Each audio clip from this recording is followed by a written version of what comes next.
आरहत वाङ्मय में कहा गया है, तवेण परिशुद्धई आश्रय। तपस्या के द्वारा आदमी अपना परिशोधन करता है। मोक्ष की ओर ले जाने वाले दो तत्व हैं, संबर और निर्जरा। संस्कृत में कहा गया, आश्रवो भव हेतु स्यात्, संबरो मोक्ष कारणम, इतीयमार्हति दृष्टि शेषमस्याः प्रपंचनम। आश्रव भव जन्म मरण की परंपरा का हेतु बनता है और संबर मोक्ष का कारण है। बस यह आरहत दर्शन है, जैन दर्शन है, और बातें इन्हीं का विस्तार है। संबर की साधना बहुत महत्वपूर्ण है और संबर के साथ फिर निर्जरा का अभ्यास। नए सिरे से कर्मों का आगमन न हो वह काम तो संबर कर देगा, पर पहले से जो अर्जित कर्म है, पाप कर्म का संग्रह है, उसको क्षीण करने का कार्य, निर्जीर्ण करने का कार्य, आत्मा को खाली कराने का कार्य निर्जरा के द्वारा किया जाता है। और निर्जरा तपस्या से होती है। अनेक अनेक जन्मों में संचित पाप कर्म भी विनाश को प्राप्त हो जाते हैं। उपाध्याय विनय विजय जी ने कहा, याति घनाति घना घन पटली, खर पवनेन विरामम, भजति तथा तपसा दुरिताली, भजति तथा तपसा दुरिताली, क्षणभंगुर परिणामम, विभावय विनय तपो महिमानम। बहुभव संचित दुष्कृत ममुना, लभते लघु लघिमानम, विभावय विनय तपो महिमानम।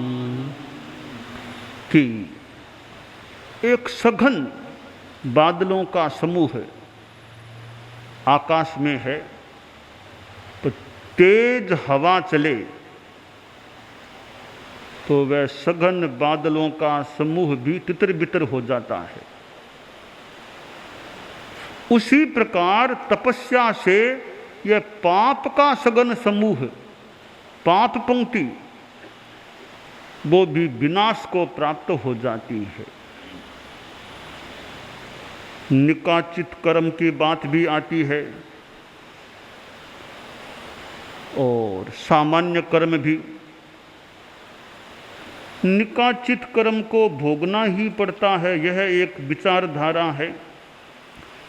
यह विचारधारा भी मिलती है कि निकाचित कर्म को भी तपस्या से तोड़ा जा सकता है। एक विचार यह भी मिलता है, शांत सुदारस में भी यह विचार मिलता है, निकाचितानामपि कर्मणाम यद गरीयसां भूधर दूधराणाम विभेदने वज्र मिवाति तीव्रम नमोस्तु तस्मै तपस्येद भूताय। हमारे यहाँ सामान्यतया निकाचित कर्म भोगने पड़ते हैं, यह बात चलती है। खैर, तपस्या के द्वारा पाप कर्म विनाश को प्राप्त होते हैं। जैन शासन में अनाहार की तपस्या का भी अच्छा क्रम चलता है।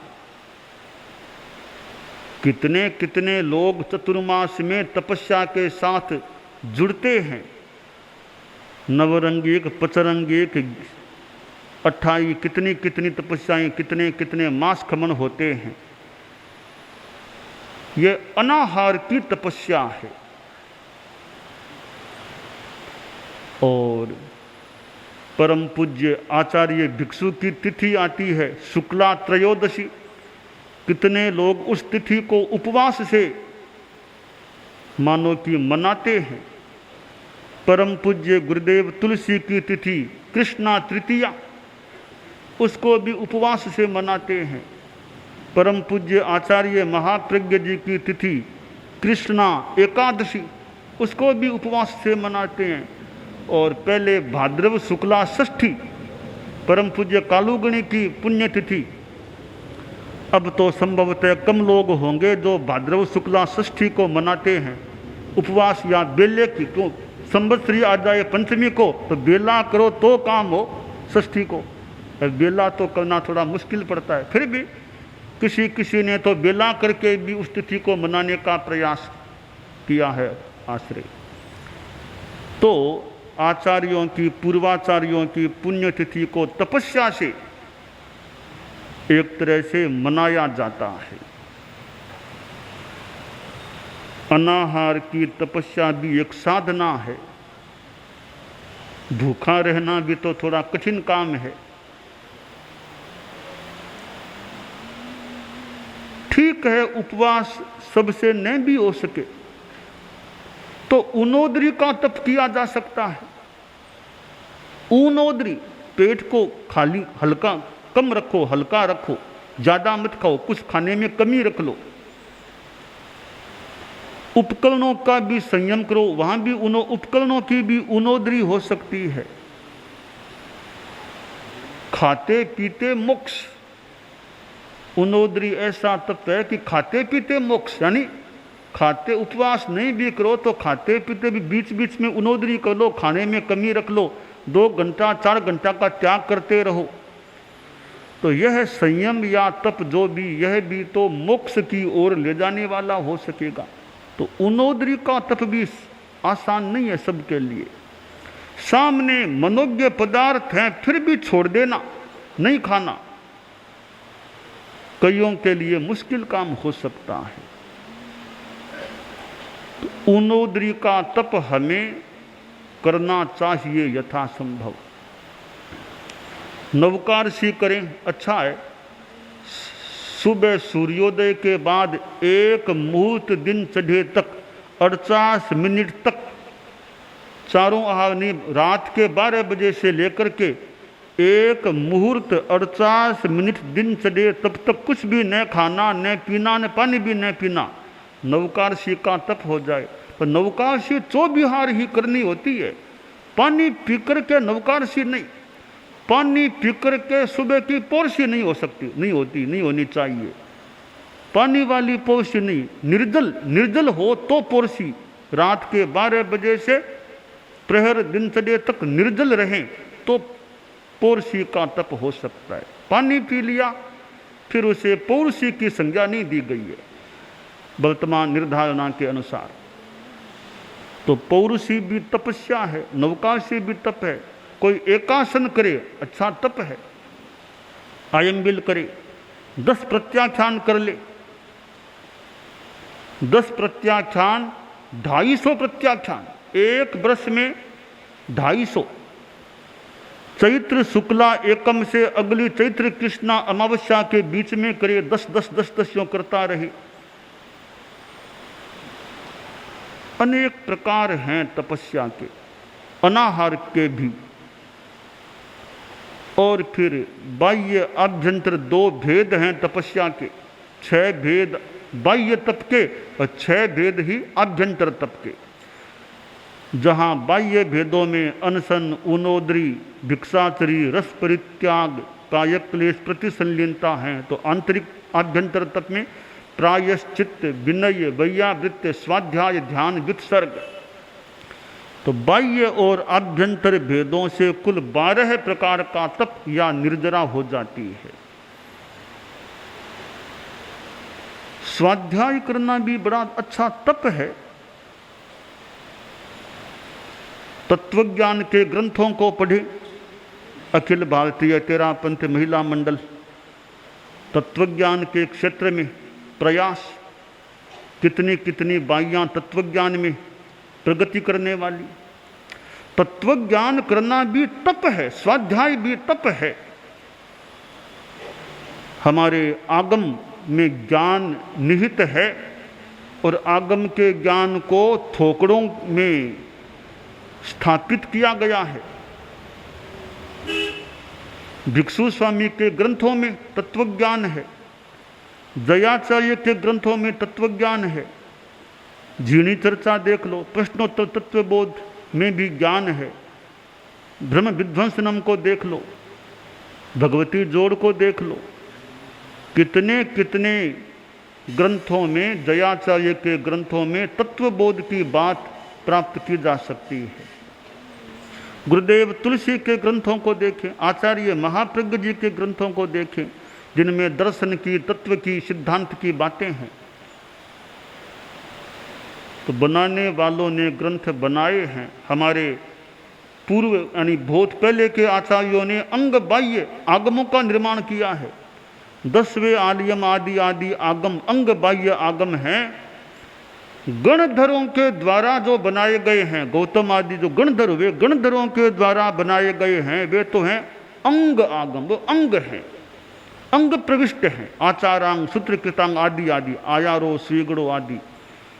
और गणधरों के फिर शिष्यों के द्वारा, आगे आने वाले आचार्यों या आदि के द्वारा, आचार्यों आदि के द्वारा, स्थविरों के द्वारा जो आगमों का निर्माण, निर्यूहण जो भी किया गया, वे अंग बाह्य, जैसे 10वें आलियम हैं, उत्तर जयनानी ऐसे हैं। ओवायम, रायपसेनियम, पन्नवना, जम्बुद्वीपन्नति, सूर्यपन्नति, चंद्रपन्नति आदि आदि जो आगम हैं, वे अंग बाह्य आगम है। नंदी भी है, अनुयोग दारायम भी है, निशीत है, व्यवहार है, ये अंग प्रविष्ट के शिवाय के आगम हैं। तो आगमों में बड़ा ज्ञान है। श्रावक श्राविकाएं भी आगमों का हिंदी अनुवाद पढ़ें, टिप्पण पढ़ें, अच्छा ज्ञान प्राप्त हो सकता है। तो स्वाध्याय भी तप है। हमारे साधु साध्वियाँ प्रवचन देते हैं, कथा, धर्म कथा सुनाते हैं, आगम की बात बताते हैं, वह भी तो तपस्या है। वरना हमारे व्याख्यान देने वाले साधु साध्वियाँ, फिर गर्मी हो, फिर बोलना भी हो, थोड़ी उम्र भी किसी को आ जाए 70-80 के, तो बोलना, फिर गर्मी, तो वह भी थोड़ा श्रम का काम हो सकता है, परंतु वह भी तपस्या है। स्वाध्याय को तो बड़ा तप माना गया है, बड़ा तप है स्वाध्याय तो। आधा घंटा घंटा आदमी स्वाध्याय में लगा सके, वह तो भोजन है। स्वाध्याय तो खुराक है, भोजन है, दिमाग की खुराक, आत्मा की खुराक। रोज अगर आदमी आधा घंटा, पौन घंटा, घंटा कुछ स्वाध्याय में लगा दे, तो वह तो आंतरिक भोजन है, पोषण है। और तो शरीर का भोजन है, रोटी साग फुल्का तो शरीर का भोजन हो गया, वो भी जरूरी होता है होने वालों के लिए, जिनको शरीर को टिका के रखना, उनको वो भी करना होता है। पर यह स्वाध्याय तो आत्मा का, दिमाग का, विचार का भोजन है। वह भोजन भी हमें जितना संभव हो सके, जैसे संभव हो सके, लेने का प्रयास करना चाहिए। फिर आगम जैसे ग्रंथों का स्वाध्याय करें, या कोई आगम के उत्तरवर्ती कुछ गूढ़ गंभीर महत्वपूर्ण ग्रंथ हैं, तत्वार्थ सूत्र जैसे, फिर तत्वार्थ भाषानुसारिणी जैसे ग्रंथ, उनको कोई पढ़ ले। संस्कृत का भी ज्ञान हो, अच्छा कुछ भूमिका पहले से बनी हुई हो, ऐसे ग्रंथों को पढ़ने से अच्छी खुराक संभवतः प्राप्त हो सकती है। तो ज्ञान भी एक, स्वाध्याय भी एक तप है। स्वाध्याय करना, ज्ञानाराधना करना भी एक आचार भी है और यूं स्वाध्याय तप भी है। स्वाध्याय में कुछ साथ में गहराई में अगर हम जा सके, कुछ गहरी अनुप्रेक्षा हो जाए, कुछ तार्किकता हमारी साथ में काम करे, तो वह स्वाध्याय और ज्यादा बलवान फलवान बन सकता है। जिज्ञासा होनी चाहिए, मन में प्रश्न होना चाहिए जहां प्रश्न होने की संभावना हो। प्रश्न करने वाला आदमी ज्ञान की गहराई में जा सकता है। न संशय मनारुह्य नरो भद्राणि पश्यति। संशय, यह जो अच्छे रूप में संशय है, उस पर चढ़ करके आदमी भद्र कल्याण की ओर जा सकता है। उस पर बिना चढ़े कल्याण की दिशा में जाना कुछ कठिन, यानी ज्ञान की दृष्टि से कल्याण की दिशा में गहराई में जाना कठिन हो सकता है। तो पढ़े और साथ में जिज्ञासा उठे, प्रश्न उठे। या तो इतना हमारा ज्ञान स्पष्ट है कि जिज्ञासा की जरूरत ही नहीं, एकदम स्पष्ट बात है, परंतु वो जिज्ञासा भाव की कमी के कारण से जिज्ञासा न हो, वह फिर कमी की बात ही हमारी हो जाती है। तो हमारे में तर्क शक्ति होनी चाहिए कि यह बात ऐसे क्यों हुई। उदाहरण के लिए आप देखिए,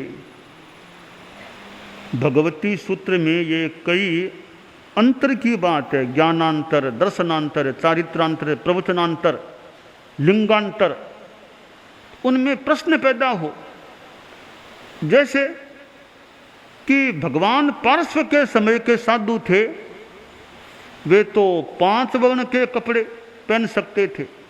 भगवान महावीर के साधु तो केवल सफेद कपड़े पहनने वाले या अचेल रहने वाले। इतना फर्क क्यों हुआ? एक जिज्ञासा हो सकती है।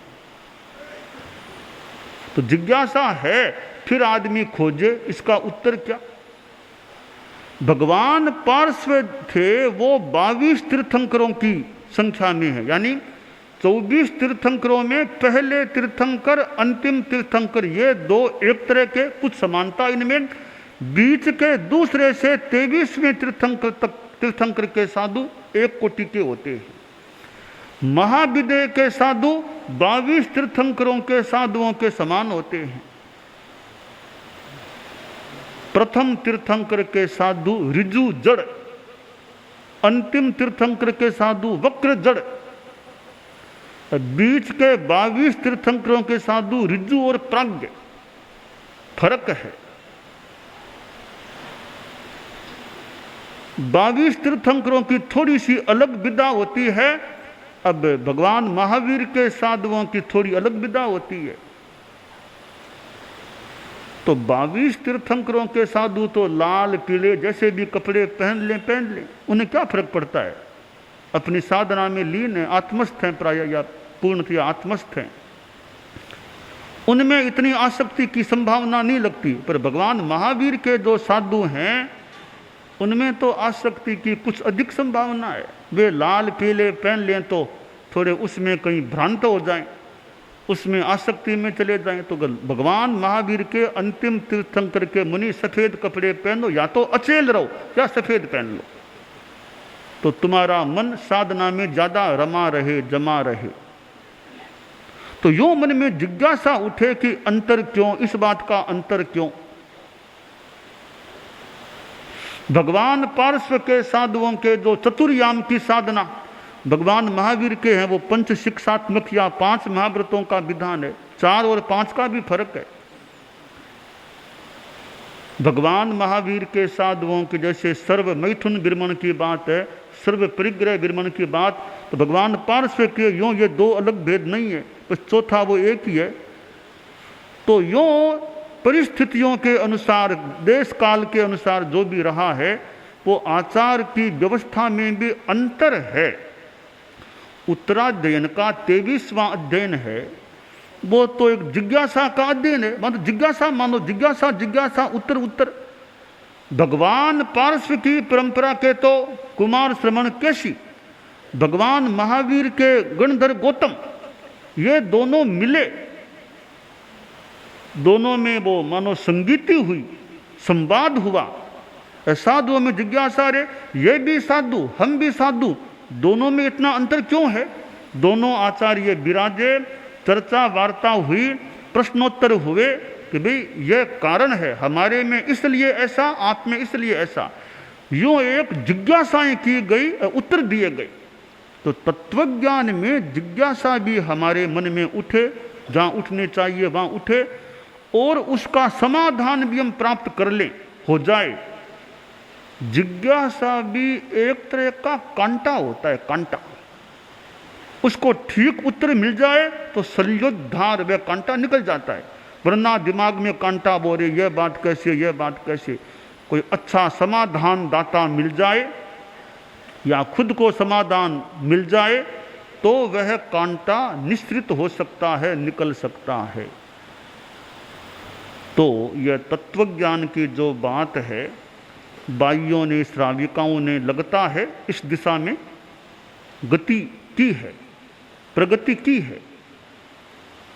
और तत्वज्ञ श्राविकाएं मानो बनी है या बन रही हैं, एक अच्छी उपलब्धि है कि श्राविकाओं में एक सिस्टेमेटिक व्यवस्थित ज्ञान का विकास हो रहा है या हुआ है, और होना भी चाहिए, आगे भी यथोचित बढ़ना चाहिए, होना चाहिए। तो स्वाध्याय भी एक तप है। तो शास्त्रकार ने जो कहा कि तपस्या से परिशोधन करता है, परिशोधन आत्मा का होता है।